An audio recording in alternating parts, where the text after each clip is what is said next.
Lahat ay nakafocus sa magandang debut nitong si Kristaps Porzingis para sa Golden State Warriors. Baliwala ang kanilang pagkatalo. Ang maganda rito mga idol ay naging positibo ang kanyang paglalaro sa kanyang unang pagsabak sa aksyon. Nagkaroon po ng 12 points itong si Porzingis sa loob ng 17 minutes. Ayon pa sa kanya, kung okay lang daw naman ay nais niyang madagdagan na ang kanyang minuto sa susunod na laban kontra Denver Nuggets. Nais pong magkaroon ni Porzingis ng 20 minutes o baka posibleng tumaas pa. Pero gayon pa man, ipagkakatiwala niya pa rin ang lahat ng ito kay Coach Steve Kerr patungkol sa limitasyon sa kanyang exposure. Pero para sa kanya ay okay na siya, good to go na siya para sa mataas na minuto.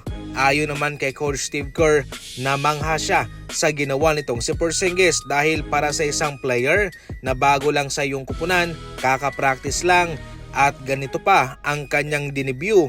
Aba, magandang senyales yan para sa kanila. Etong si Porzingis nga rin po mga idol ay aasahan na makakalaro pa laban sa Denver Nuggets. Agresibong player itong si Porzingis mga idol, kahit na former team niya ang Boston Celtics ay wala siyang pake. Professional na tao itong si Porzingis at kakampi siya sa kanyang kupunan. Paniguradong dihado po ang Golden State Warriors sa labang iyon sapagkat wala nga ang Stephen Curry.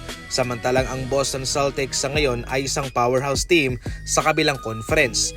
Ang mahalaga rito para sa Golden State Warriors ay nakita nila itong magandang inilaro ni Porzingis. Jackpot naman sa ngayon itong si Bennedict Mathurin sa LA Clippers sa kanilang pag-trade para sa kanya. Galing sa Indiana Pacers ay nakaset na nga po para sa isang mas malaking daan itong si Mathurin sa kanila. Hindi po magtatagal itong si Kawhi Leonard sa Clippers mga idol at ayon pa nga sa kanila kung gusto man daw ni Kawhi na umalis sa kanila ay okay lang sila. Noong sa trade deadline nga ay maraming tumatawag para kay Kawhi. Pero hindi nila ito pinapansin sapagkat nirerespeto nila itong si Kawhi Leonard. Sa ngayon mga idol ay nakahanda na ba nitong si Bennedict Mathurin kung sakaling darating na ang araw na alis na itong si Kawhi at siya na ang papalit bilang franchise player ng kupunang ito. Sapagkat lahat po ay veterano, hindi talaga magtatagal ang mga yan. At kaya bilang isang batang player sa LA Clippers, itong si Mathurin talaga ang susunod na long-term player nila. Nakita na din po ng pagiging franchise player itong si Mathurin sa Indiana Pacers kung saan siya nag-average ng 22 plus points kung wala si Tyrese Haliburton.